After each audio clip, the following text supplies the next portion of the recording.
बिस्मिल्लाहिर्रहमानिर्रहीम। अस्सलाम वालेकुम स्टूडेंट। इस उम्मीद के साथ कि आप खैरियत से होंगे। अच्छा स्टूडेंट, आज का जो हमारा टॉपिक है वो ऑब्लीक प्रोजेक्टाइल का है। ऑब्लीक प्रोजेक्टाइल पर जाने से पहले हम अपने प्रीवियस लेक्चर्स के कुछ की पॉइंट्स को रिवाइज कर लेते हैं जो हमारे आज के इस लेक्चर में काम आएंगे। वो पॉइंट थे हमारे हॉरिजॉन्टल प्रोजेक्टाइल के। हॉरिजॉन्टल प्रोजेक्टाइल में अगर आपको स्टूडेंट याद हो तो हमारा हॉरिजॉन्टल कंपोनेंट ऑफ वेलोसिटी जो सा है वो इनिशियल वेलोसिटी के इक्वल था, और हमने उसको लिखा था कि हमारे पास ये वेलोसिटी कांस्टेंट वेलोसिटी होती है। हॉरिजॉन्टल कंपोनेंट ऑफ वेलोसिटी में स्टूडेंट्स हमने ये देखा था कि हमारे पास चूंकि एक्स कांस्टेंट है तो लीनियर एक्सेलरेशन भी क्या होगा, जीरो होगा। इस तरह हमने एक फार्मूला ड्राइव किया था और वो था X is equal to V I X into T. ये सारा जो सा है वो हमने हॉरिजॉन्टल मोशन में पढ़ा था। इसी तरह वर्टिकल इसके केस जो हमने पढ़े थे, हमने ये कहा था कि हमारा वी आई वाई जो सा है, वी वाई ये इंक्रीजिंग होगा। इनिशियल पॉइंट के ऊपर वी आई वाई जीरो था और फाइनल पॉइंट के ऊपर वी वाई जो सा है उसकी वैल्यू आपके पास क्या थी, मैक्सिमम। वर्टिकल कंपोनेंट में एक्सेलरेशन जो सा है वो आपके पास जी के बराबर था, और वर्टिकल मोशन में जो इक्वेशन आपने ड्राइव की थी वो 1/2 जी टी स्केयर थी। ये तमाम वो पॉइंट्स थे जब हमने बॉडी को किसी सर्टन पॉइंट ए से हॉरिजॉन्टल डायरेक्शन में फेंका था और वो बॉडी फॉरवर्ड और डाउनवर्ड मूव करती थी। अब जो हमारा टॉपिक है वो ऑब्लीक प्रोजेक्टाइल का है। स्टूडेंट, ऑब्लीक प्रोजेक्टाइल में इसी तरह आप दो एक्सिस कंसीडर करें, एक्स और वाई के। ये हमारा एक्स एक्सिस है और ये हमारा वाई एक्सिस है।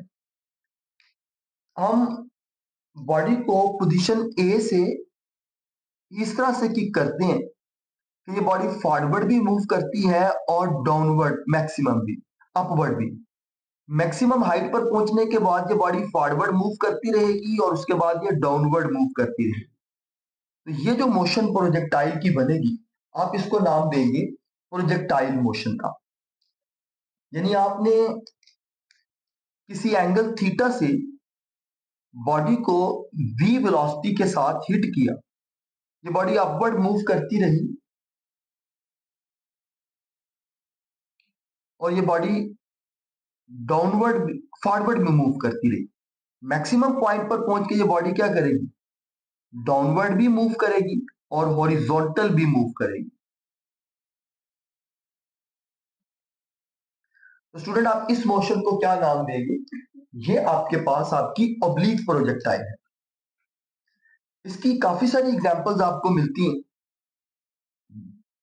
फुटबॉल जब किक होता है, प्लेयर फुटबॉल को किक करेगा तो उसका जो मोशन बनेगा वो आपके पास ऑब्लीक प्रोजेक्टाइल बनेगा।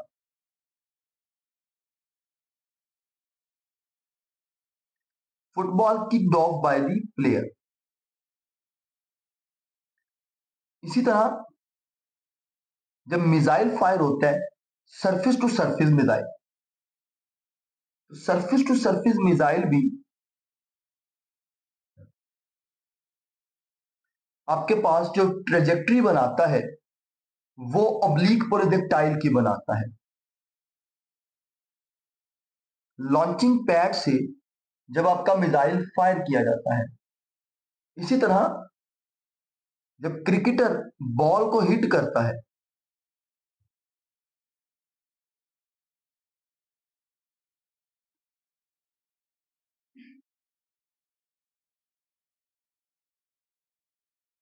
तो वो बॉल हिट भी आपके पास क्या होता है, ऑब्लीक प्रोजेक्टाइल होता है। तो स्टूडेंट, आज हमने ऑब्लीक प्रोजेक्टाइल की हॉरिजॉन्टल मोशन और वर्टिकल मोशन को स्टडी करना है।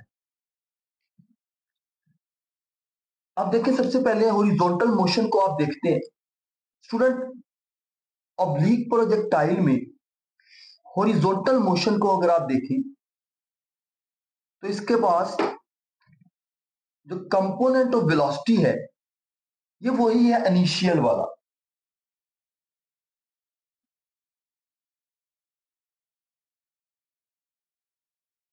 जब यहां से किसी एंगल थीटा से आप इसको हिट करेंगे तो हॉरिजॉन्टल कंपोनेंट ऑफ वेलोसिटी इसका जो सा है, एयर फ्रिक्शन को आप अगेन इसमें क्या करेंगे, इग्नोर करेंगे।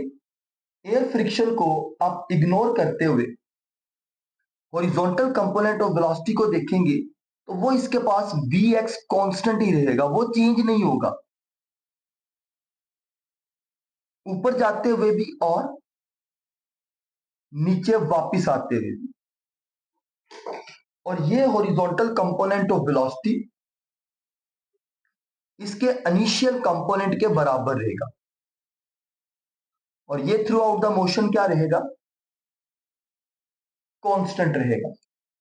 और ये हॉरिजॉन्टल कंपोनेंट कांस्टेंट है तो इसका ऑब्लिक प्रोजेक्टाइल में भी जो लीनियर एक्सेलरेशन है वो आपके पास क्या रहेगा, जीरो रहेगा। लेकिन स्टूडेंट जब आप इसकी हॉरिजॉन्टल कंपोनेंट को लिखोगे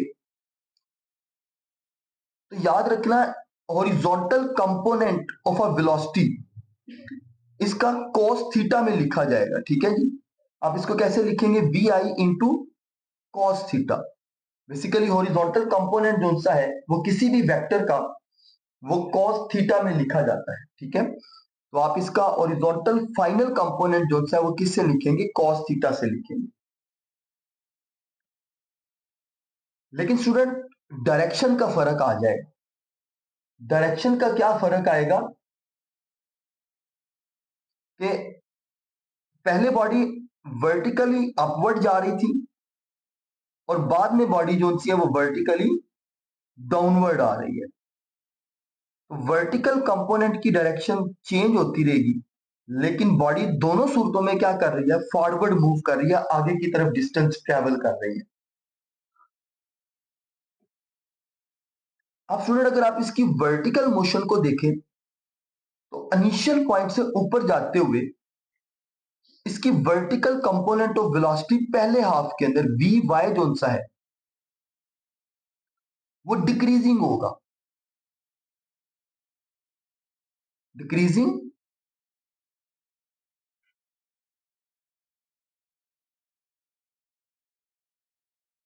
इन मूविंग अपवर्ड। और स्टूडेंट मैक्सिमम हाइट के ऊपर पहुंच के इसका वर्टिकल कंपोनेंट जीरो हो जाएगा। ये बहुत इंपॉर्टेंट बात है। इंपॉर्टेंट बात क्या है कि जब ये मैक्सिमम हाइट पर यहां पर पहुंच जाएगा, इसका हॉरिजॉन्टल कंपोनेंट कांस्टेंट रहेगा, वो चेंज नहीं होगा, और बॉडी फर्दर ऊपर जाना बंद कर देगी तो इसका मैक्सिमम हाइट के ऊपर वर्टिकल कंपोनेंट क्या होगा, जीरो हो जाएगा। ये वाला पॉइंट एमसीक्यूज में भी बच्चों को पूछा जाता है पेपर के अंदर कि मैक्सिमम हाइट के ऊपर वर्टिकल कंपोनेंट ऑफ वेलोसिटी क्या होगा, तो याद रखिएगा वो जीरो होगा। इस पॉइंट के बाद अब बॉडी क्या करेगी, डाउनवर्ड मूव करना शुरू कर देगी। तो वी वाई जो सा है आपका अगेन से क्या हो जाएगा, इंक्रीजिंग शुरू हो जाएगा इन मूविंग डाउनवर्ड। अब यहां पर एक छोटा सा कॉन्सेप्ट जो सा है वो आप अंडरस्टैंड करें। ये कॉन्सेप्ट क्या है कि बॉडी मैक्सिमम हाइट से नीचे जमीन पर वापस क्यों आएगी, क्योंकि आपने तो सिर्फ उसको इनिशियल पुश दी है, यहां पर तो कोई ऐसी फोर्स नहीं। तो याद रखिएगा बॉडी मूव्स डाउनवर्ड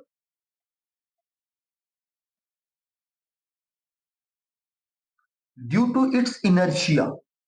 बॉडी अपने मैस या इनर्शिया की वजह से जमीन पर नीचे की तरफ आ रहा होता है, और नीचे आते हुए उसकी वेलोसिटी जो सी है वो अपने इनर्शिया ही की वजह से क्या रहती है, इंक्रीजिंग रहती है। तो student vertical motion of a body की आप इक्वेशन क्या लिखेंगे, vertical motion of a body की इक्वेशन जो सी है वो आपके पास V F Y minus is equal to V I sine of theta plus into minus into T, और ये इक्वेशन आपके पास क्या बनेगी, ये इक्वेशन आपके पास बनती है V F Y is equal to V I sine theta minus G into T. अब बेटा ये बड़ी इंपॉर्टेंट बात है, छोटा सा की कॉन्सेप्ट है, इसको आपने अंडरस्टैंड करना है। और वो की कॉन्सेप्ट आपके पास क्या है, आपके पास फर्स्ट इक्वेशन ऑफ मोशन क्या होती है, V F equal to V I plus G T vertical के लिए। आधे रास्ते में बॉडी जो सी है वो अपवर्ड जा रही है, तो इसका साइन मुझे समझ में आता है ये नेगेटिव है जी का। लेकिन जब बॉडी यहां से नीचे वापस आ रही है तो इसका साइन जी का पॉजिटिव है। तो बेटा याद रखिएगा फिजिक्स का ये एक बेसिक प्रिंसिपल है। वो बेसिक प्रिंसिपल क्या है फिजिक्स का, कि जब भी जी की वैल्यू लिखी जाती है तो वो with reference of initial point लिखी जाती है। तो बेटा with reference of initial point G क्या है आपके पास, नेगेटिव। तो इस vertical component of a velocity में आपके पास जी की वैल्यू क्या लिखी जाएगी, नेगेटिव लिखी जाएगी। तो ये फाइनल कंपोनेंट बनता है वेलोसिटी का। अब स्टूडेंट यहां पर एक और इंपॉर्टेंट की पॉइंट याद रखिएगा, इस पॉइंट पर प्रोजेक्टाइल के ऊपर आप अगर देखें तो वर्टिकल कंपोनेंट ऑफ वेलोसिटी जो सा है वो आपके पास क्या है, मैक्सिमम हाइट के ऊपर जीरो है।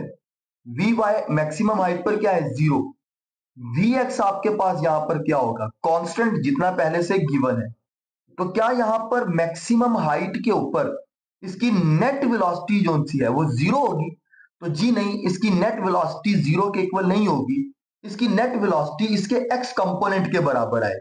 ठीक है, किस तरह से इसकी नेट वेलोसिटी जो सी है वो इसके नेट कंपोनेंट के इक्वल आती है, अब आप उसको देख लें।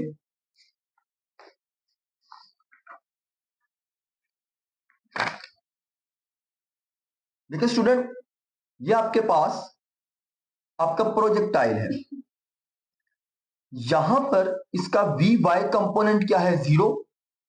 वी एक्स कंपोनेंट क्या है, इनिशियल के इक्वल, कांस्टेंट के इक्वल। जब आप इसकी नेट वेलोसिटी कैलकुलेट करेंगे तो वो आपके पास पाइथागोरस थ्योरम से क्या आएगी, वी वाई का स्क्वायर प्लस वी एक्स का स्क्वायर। वी वाई की वैल्यू आप जीरो पुट करेंगे तो बाकी आपके पास क्या बचेगा, वी एक्स। तो net component of velocity at maximum height इसके हॉरिजॉन्टल कंपोनेंट के बराबर आएगी। ये एक एडिशनल सवाल है जो आपसे इस टॉपिक से रिलेटेड पूछा जा सकता है। इसी तरह स्टूडेंट ये फार्मूला अब आप याद रखेंगे, अगर नेट कंपोनेंट ऑफ वेलोसिटी निकालना है तो आप पाइथागोरस थ्योरम से निकाल सकते हैं। और अगर किसी पॉइंट के ऊपर आपने एंगल थीटा कैलकुलेट करना है तो वो आपके पास वेक्टर इक्वेशन के मुताबिक क्या आएगा, V Y over V into X के इक्वल आएगा। तो इस तरह से आप किसी स्पेसिफिक पॉइंट के ऊपर एंगल थीटा की जो डायरेक्शन है वो भी मालूम कर सकते हैं। तो स्टूडेंट यहां तक जो सा है वो आपकी ऑब्लीक प्रोजेक्टाइल की कैरेक्टरिस्टिक्स मुकम्मल होती है, और इस कंप्लीट लेक्चर में आप इन तमाम बातों को डिस्कस करेंगे एग्जाम के अंदर। आज का हमारा ये लेक्चर यहाँ पर क्लोज होता है। हमारा जो नेक्स्ट लेक्चर है वो height of projectile, time of flight और रेंज ऑफ प्रोजेक्टाइल से रिलेटेड होगा।